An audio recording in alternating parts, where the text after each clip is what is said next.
Situation in Gaza is getting worse, not by day or hour, but by minute, and humanitarian situation is very worse. But someone who recently threw up ghosts and comments around Israel and international scene is the former Prime Minister of Israel, Ehud Olmert, who joins me now. Mr. Prime Minister, welcome back to Program N1. Yeah. Mr. Prime Minister, recently you said that if plan of Israeli Defense Minister Israel Katz was implemented about so-called humanitarian city would be seen as a concentration camp. But you also went several steps further, and you said that Israeli forces are committing war crimes not only in Gaza but also in the West Bank. Why you see that situation so? Well, you know, it's not simple and it's not obvious and easy for a former prime minister of a country to criticize his government for things which are committed, and especially such a criticism. But I feel that it is incumbent upon me to spell it out as it is. And when I see the atrocious hilltop youth of Israel attacking almost on a regular basis the Palestinians living in the West Bank in such an aggressive manner, burning their olive groves, burning their cars and properties, attacking them and sometimes killing them, and the Israeli police is not doing what it has to do, and the Israeli army doesn't react in an appropriate manner, I can't keep quiet. I have to spell it out. The same is for Gaza. When the ministers in the Israeli cabinet calling for a famine in Gaza, saying that we shouldn't give them a grain of food, no matter what happens there, I can't keep quiet. I have to spell it out in the most forceful, explicit, and aggressive manner, so that I want that everyone everywhere, that everyone in Bosnia and Herzegovina will know that there are different voices in Israel, and that the voices of Ben-Gvir and Smotrich and Netanyahu do not represent the majority of the Israelis. The voice that I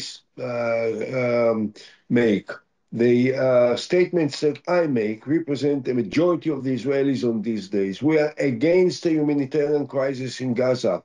We want to provide humanitarian needs of all the people in Gaza as soon as possible and as large as possible, and no one should be killed trying to reach out for food. And the same, we are against the atrocities committed by the settlers in the West Bank against Palestinians. But Bibi Netanyahu have said, after his spokesperson said that to Sky News, that there is no starvation in Gaza and that the Hamas is responsible for starvation in Gaza. But if IDF is controlling completely Gaza and all crossings, and that we know that the food is on Egyptian side or on Israeli side of border, isn't it that just pure and simple lying on his behalf to world public that there is no starvation in Gaza at the moment? Look, I'm not certain that I am familiar with all the details to say what is the extent of starvation. Whether 10,000 or 50,000 or 100,000 people are starving or the number is less, I don't know. But it's obvious that there is a serious humanitarian crisis in Gaza, and that the Israeli government recognizes that there is a serious humanitarian crisis, because we have started to parachute yesterday from the air to send boxes of food, and we have made taken extraordinary measures to suddenly provide food that we didn't take it before. Why did we have to change if there is not a crisis? It's obvious that there is a crisis, and it's obvious that Netanyahu is under the pressure of his political partners that are against the provision of humanitarian needs of Gaza. So, unfortunately, I can't subscribe to the arguments made by Netanyahu. There is a crisis in Gaza.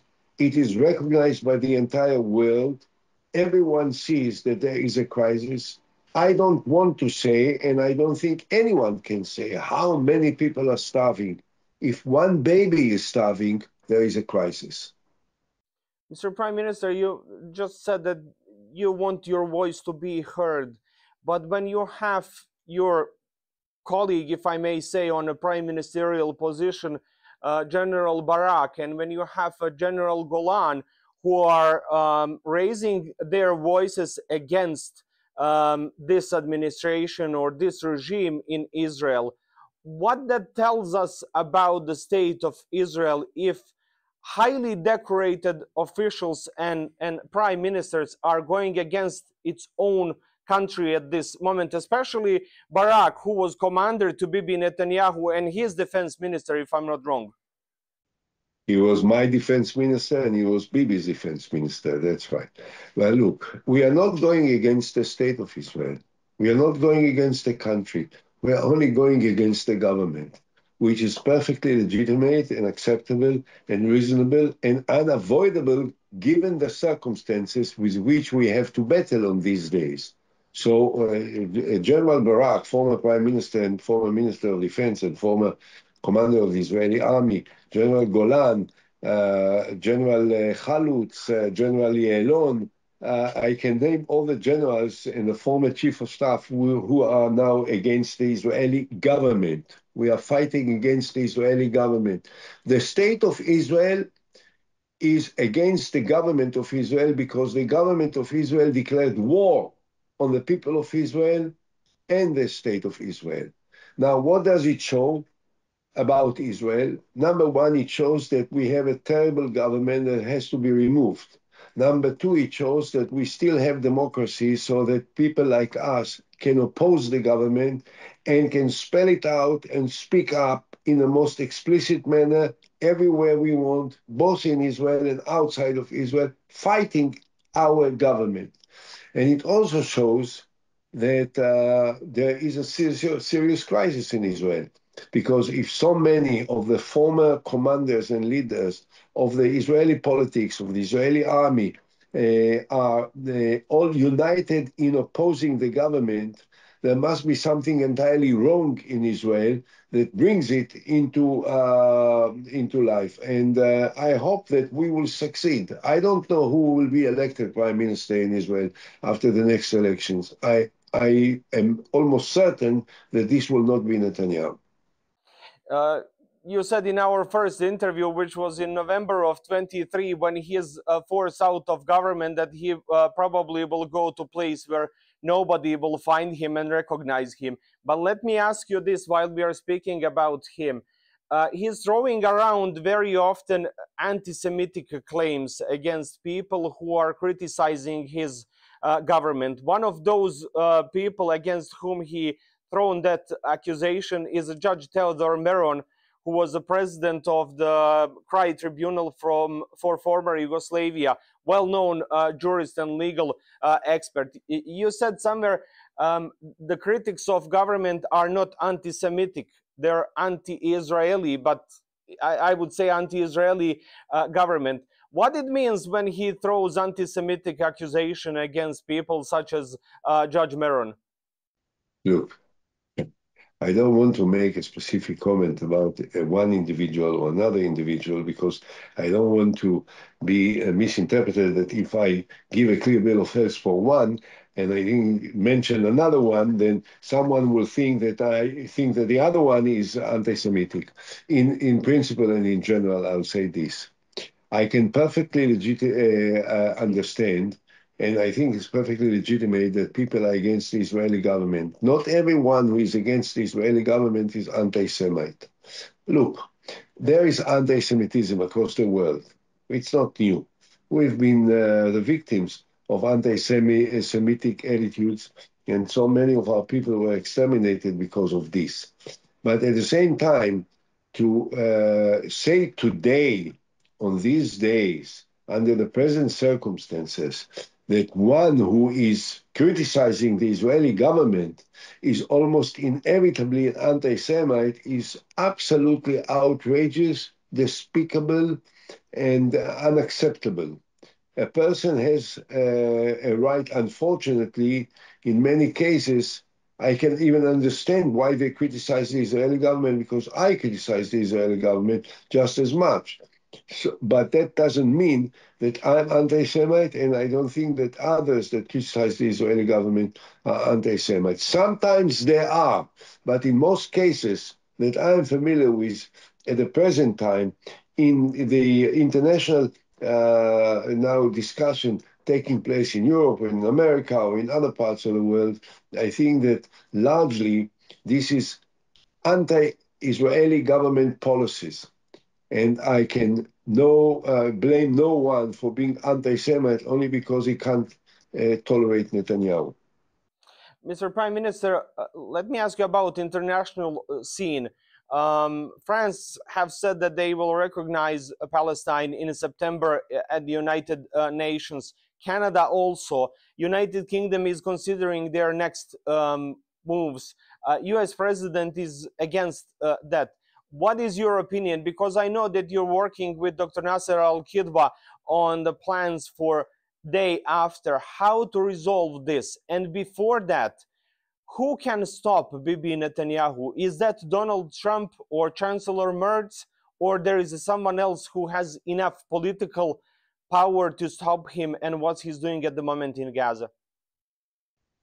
Well, as you know, and you mentioned it, I'm working with Dr. Nasser Al-Kidwa, former foreign minister of the Palestinian Authority and former ambassador to the UN, and the nephew of Arafat, in favor of the solution that I proposed in 2008 for two states. Our joint effort of myself and Dr. Al-Kidwa is based on my peace plan of 2008, which unfortunately at that time the Palestinian leader Mahmoud Abbas didn't have the courage and the imagination and the vision to accept. And that has changed, may have changed the whole Middle East and perhaps the world in a very dramatic manner. So obviously, if I'm in favor of a Palestinian state, I can't be completely against Macron, who talks about two states, which is what I propose myself. The issue that, or the question that has to be examined carefully is, what is more helpful? To recognize a state that doesn't exist, or to use the political power and make efforts together with the international community to force the leaders of Israel and Palestine to sit together and try and work out a solution on the basis of two states. The outcome of this solution will be a Palestinian state alongside the state of Israel. So this is a question. I don't know to say. Is it more useful to say, okay, I recognize the state even if there is not a state? How can we create a state? We still need negotiations. Or is it better to force the two sides to sit in order to create this solution? So I don't know what Macron, I had a few talks with Macron in the last few months, and I don't doubt his sincerity and his friendship to the state of Israel and to the people of Israel. He doesn't like Netanyahu, but do I like Netanyahu? I also don't like Netanyahu. So I have nothing to blame Macron with. What shall Prime Minister Summer or Chancellor March do? I don't want to give them an advice. They have to examine this use on that basis. What is more helpful, to recognize a state that doesn't exist now, or to work and hard and use all the forces of the international community to force the Israeli and the Palestinian leaders to sit in order to work out a solution of two states. Now, finally, you asked me about the influence of President Trump. Obviously, if there is one person who has the power to force Netanyahu to take the necessary measures, this is Trump. And I start to feel, which is at this point, it's just the beginning of it. And I don't know how it will lead, because you know that there is one universal consensus in the world about Trump, that he's not predictable. So how do I know what he will do? He can do this and he can do the opposite. And the probability for this or the opposite is the same. But I believe that he knows that at any minute he can sound Bibi Netanyahu and tell Netanyahu, Bibi, the game is over. Enough is enough. And then Bibi will have no way to go but to surrender to this. So I hope very much that Trump will use this power that he possesses sooner than later.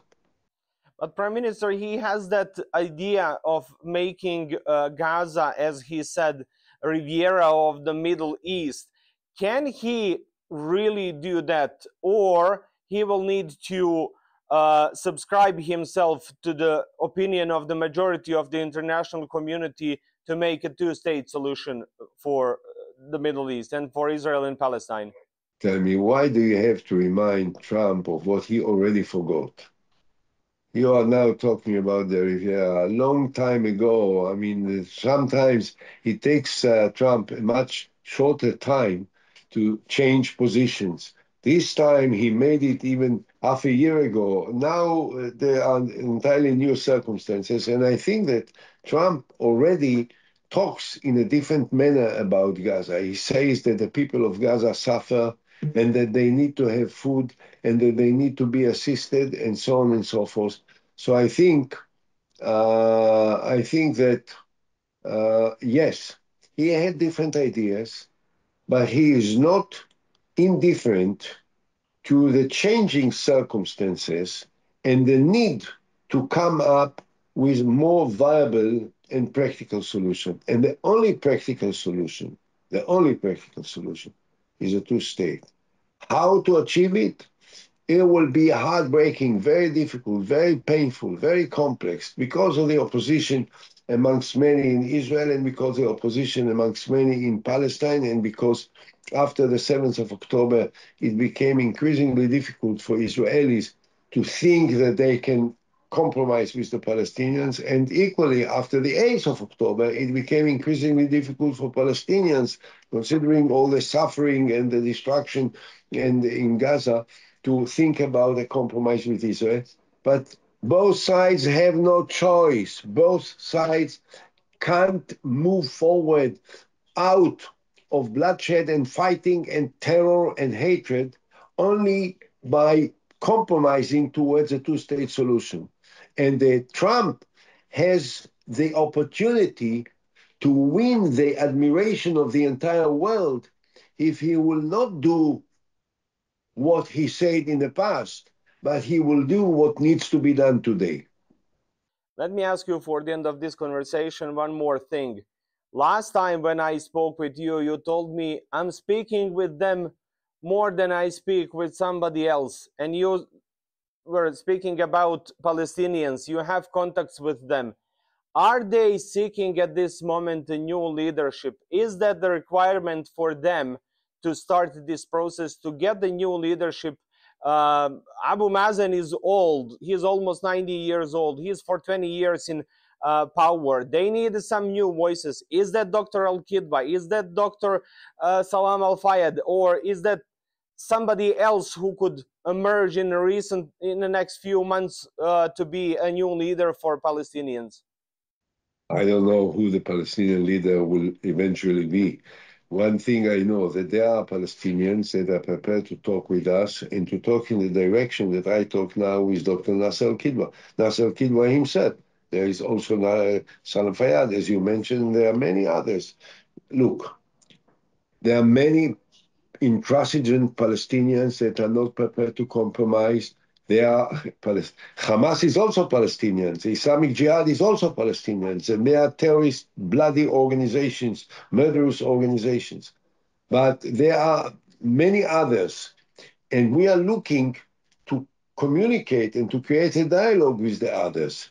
And I don't think that it's impossible. I think it's possible. It can be done, and eventually it will be done, because they are responsible enough to understand that there is no alternative.